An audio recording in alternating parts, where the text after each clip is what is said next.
Hey, what's up everybody? Welcome back to the next episode of the Arcane Warstaff series. We are so close to the endgame content. I can't wait to get there with you guys. And also I can't wait to get this new upgrades that are coming up. For now, we're coming back from the cave where we just came from, dropping off all of these beautiful nuggets. And then from there we're going to continue our progression. First order of business though. Last episode we were in the caves and also near the Boulder Circle area. And that puts us right next to the Plague Village. So that's our next order of business. We're gonna go in there. If you didn't catch it in the patch notes, this is a new modified area compared to previous versions. The Plague Village well is not the same as it was before. Spoiler alert if you haven't seen it yet, but it's really cool. Really cool. Can't wait for you to see it. And in the meantime, while we are doing our Plague Village business, how is everybody doing? I'm doing pretty good myself. Hope y'all are also having a good day, good afternoon, good evening, wherever in the world you may be. Me personally, it's in the nighttime right now. I'm a night owl, I have to say.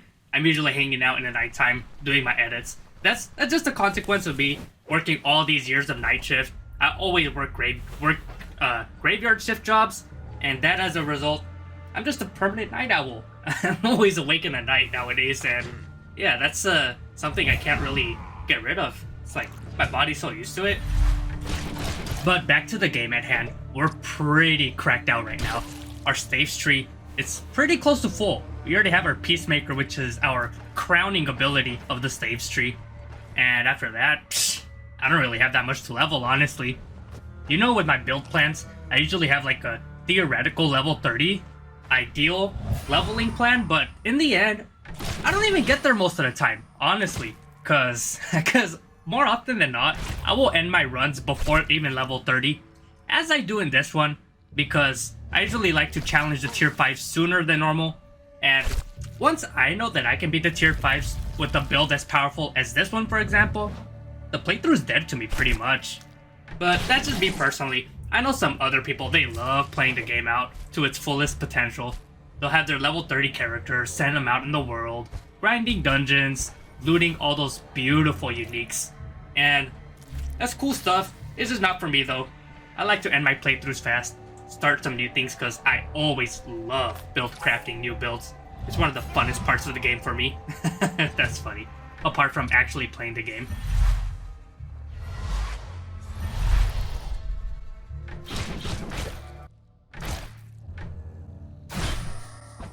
Damn, these guys can take a beating, yo. I'm gonna check on the wiki. I don't think they have the stats up to date yet, but damn, these guys are tanky. And they hurt too. If you get hit, especially on my character, with the elven bathrobe, shit, that's gonna hurt.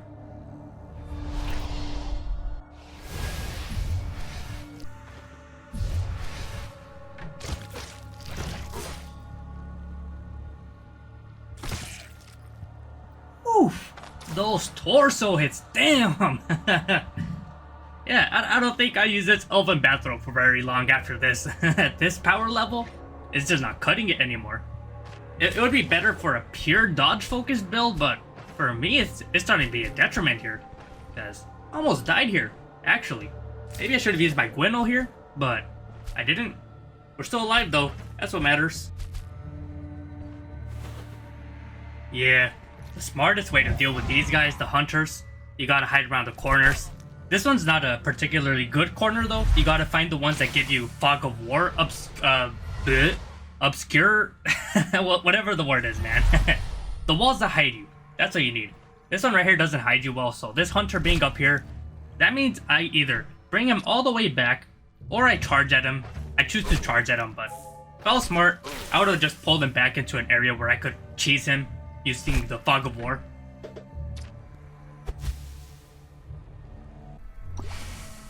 Yeah, if you're not careful with these guys, intoxication starts to build up very quickly because of their poison damage.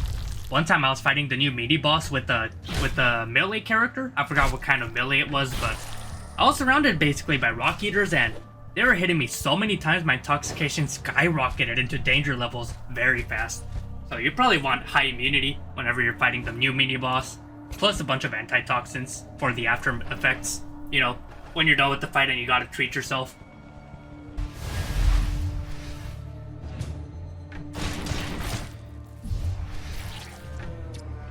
Easy peasy, don't mind if I do. Get that cleansing chalice, boy. I'm not a big fan of the cleansing chalice myself, not gonna lie. Not because it's a bad item, it's just, it takes up a lot of inventory space. But it's effective. It's pretty easy to get for a guaranteed artifact, so can't complain there.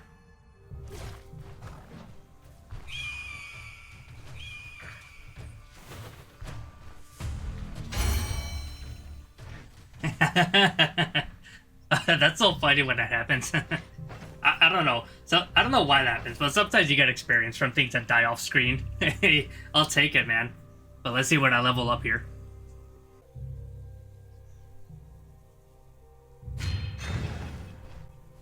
And that's a level up on Battle Trance. We're already done with all the actives in the staves tree, so all that's left is the 4 passives. They complement the phenomenal abilities with even more phenomenal staff passives. Everything about that tree is excellent, so whenever you're doing a staff build, you want to take the whole tree most of the time. Alright. Now, I did accept one more tier 3 contract, presumably to push my reputation towards that final boundary in Brynn of respect. And we've had enough of that though, this playthrough. I'm gonna skip ahead to the end of this contract and then move on to the next points of progression. Hey, hold up. Before we go any further though, I do have to show this ass beating, this ass clapping that I performed on this brigand boss tier 3.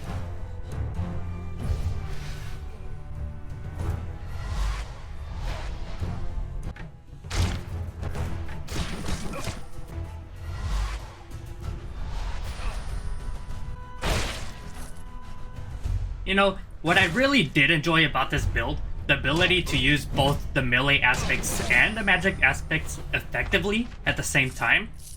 Schism is really nice, and then of course staves being staves, as always, but the combination, it felt so good, so fun to play.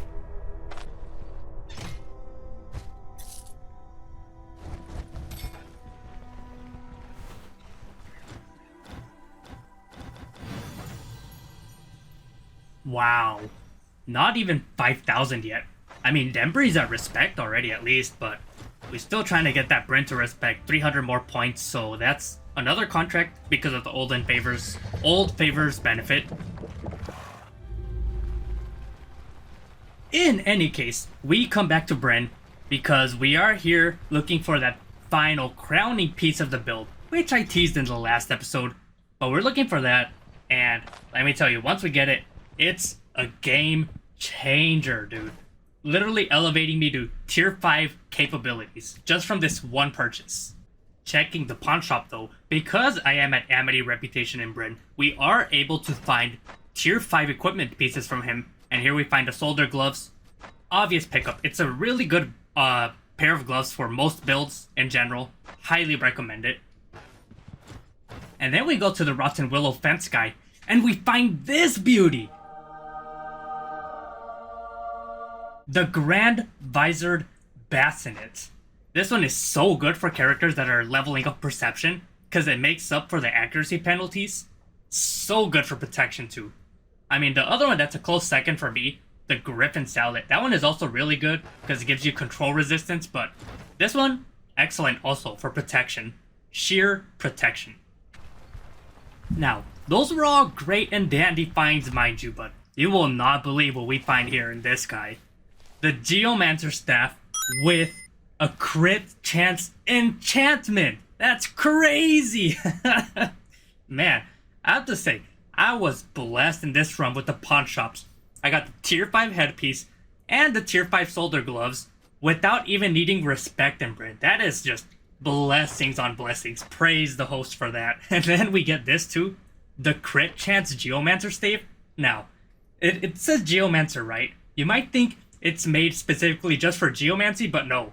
It has great combat stats if you look at it. Block chance, block power, damage reduction.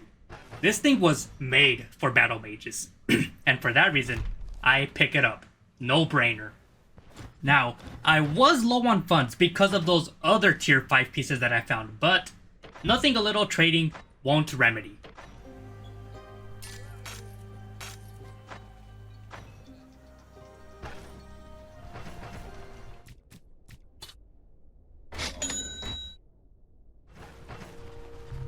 Now, at this point in a regular softcore playthrough, I would probably start challenging tier 4s, getting ready for tier 5s. But we do one more tier 3 here for safety, and also it helps us get to Brynn respect for especially protecting our chest torso. If you don't remember, we are still wearing the elven garment. it's the funny chest piece, but really for tier 4s and tier 5s, that piece has gotta go. So one more contract, getting some money, upgrading the chest, and from there on, it's all high octane gaming, yo. For now though, let's just enjoy the beauty of the Geomancer staff damage.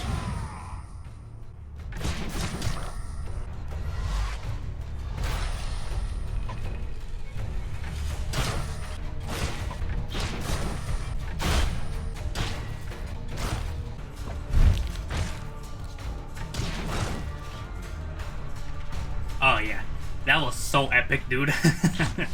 Something about stave sits, they're so satisfying, especially when they crit and just beat the shit out of everything that's next to you. Oh man, that is super satisfying.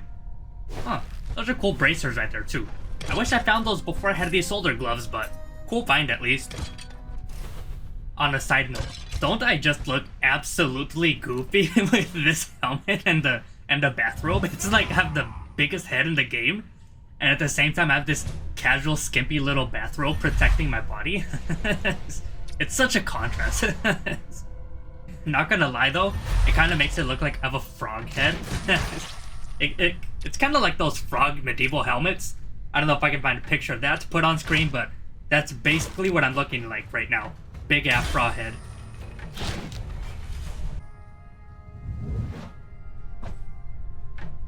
Oh no, not this guy. This guy is considered one of the weakest bosses in the game. He's really dumb. So he has a couple abilities: Mighty Swing, Brace for Impact. For some reason his AI, after he Mighty Swings, instead of swinging at you, he decides to use Brace for Impact instead. And I don't know why, but he's really weak for that. And in general, it's really easy to kill him. And now with me and the Geomancer staff, his pillar is not gonna stand a chance. Damn. Got his ass beat.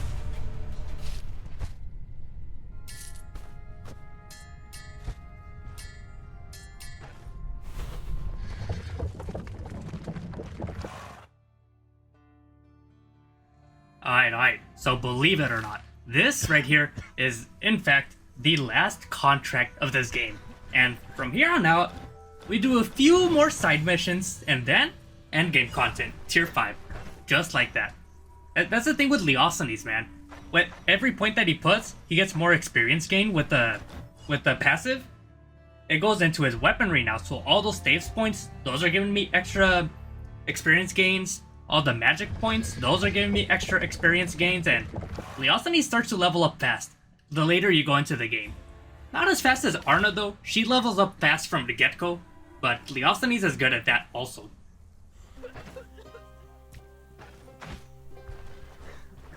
Goodbye, Dembry. It's time to take our business elsewhere. I truly lived a good Merc's life during my stay here. The thing that made it good though, I totally avoided that tier 4 catacomb. Hey, the first time you go to Dembry, do not go into the catacomb. Please do not go into the catacomb. That place is a death trap for new players. The vampires, dude, they are not friendly or welcoming at all. Trust me, don't go anywhere near their whereabouts.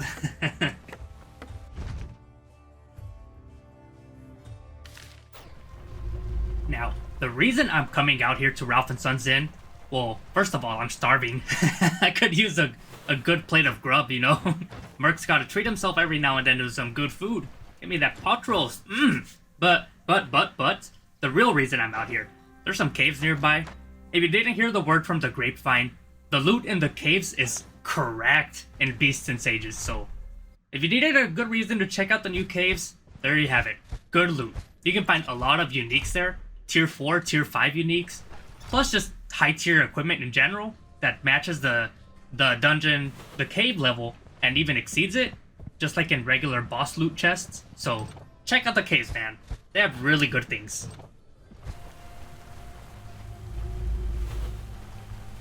the Mossy Ledge. I believe this one was a 3-skull cave, if I remember correctly. We're here to check it out. We could get even potential tier 4 gears from it as upgrades. And I'm still looking for that torso upgrade. Hint, hint, nudge, nudge. We find something very nice very soon. Oh, and it turned out this one was a tier 2, as I checked in the map just now. So not this one, but let me just tell you, we find something very good in the next cave.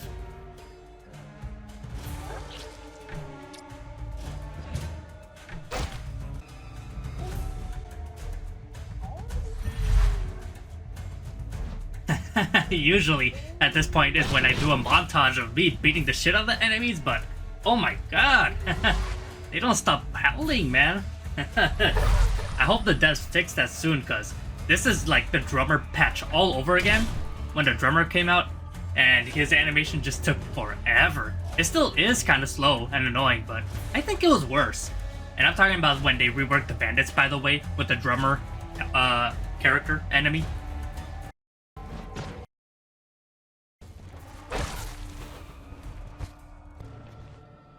And it turns out that was the boss room. It was the wolf cave den. That's pretty nice. Not as cool as, say, the tier 5 troll den or the bear den, but it is something too new. It appears that with the caves, the devs made them harder than the dungeon equivalents. Like, it's a small group of enemies, but the groups of enemies that you find in these caves are very dangerous and powerful. For example, this is supposed to be a tier 2 cave, right? But me, on any normal tier 2 level character, I would not take on a pack of wolves. Let me tell you, I would run away as soon as I saw a pack of wolves like that.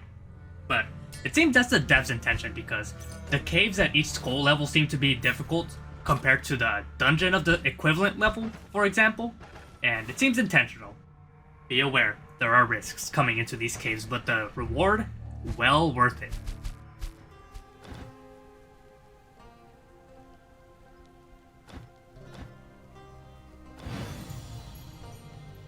Okay, I'm not gonna lie. I saw the new Leaf dialogue and I just bought it because it was new. I don't even have a use for Stardust, really. I mean, at least it does boost my magic power, and I am doing magic damage, so it could have had some use, but I never end up using it. I just bought it because new dialogue, and my brain is simple. I saw new, I clicked yes. I wanted the satisfaction of doing it. Alright, there we go. The Rusty Mine. Now this time we have a real bona fide danger of a cave. Tier 4. Now, given that this is a tier 4, the loot is pretty much guaranteed to be exceptionally good. The only unknown factor here is, what kind of enemies are we facing? We'll find out soon.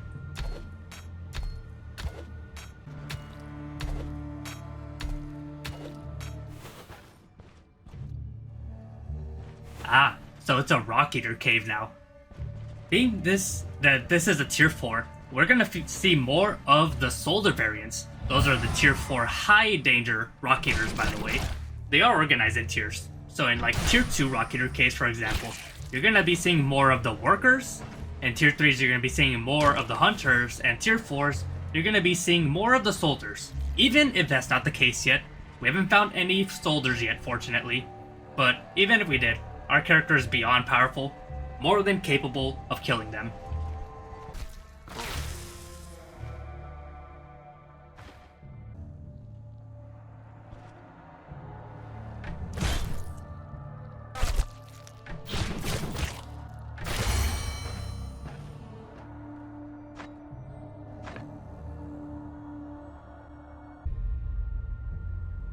Along with the willpower point, we leveled up Triumph, another excellent passive ability for staves, giving us a ton of extra critical strike chance.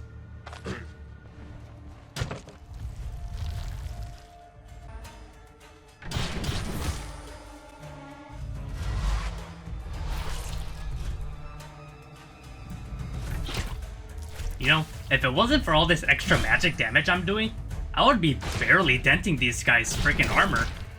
I even end up checking the log here, because I need to check it out for myself, man. I can't break this shit. It's fucking hard-ass snails. Snails, whatever these Rock Eaters and these Rock Eaters, man, whatever they are, they're hard.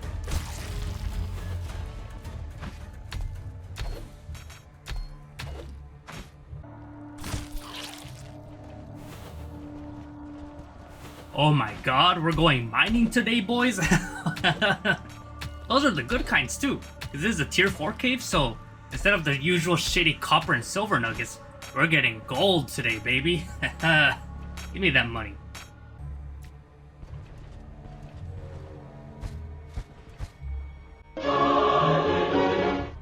Dude, after seeing this jousting armor, I knew on host that he was still in this world. I don't care what the Arctheurgists have to say. The host has not abandoned us. Praise the host almighty. He has answered my prayers, and he gave me exactly what I needed for this build to be complete. I could not have asked for better loot this game. It gave me pretty much everything I could have wanted, and more. And on that note, I'm gonna end the episode here on a very high note.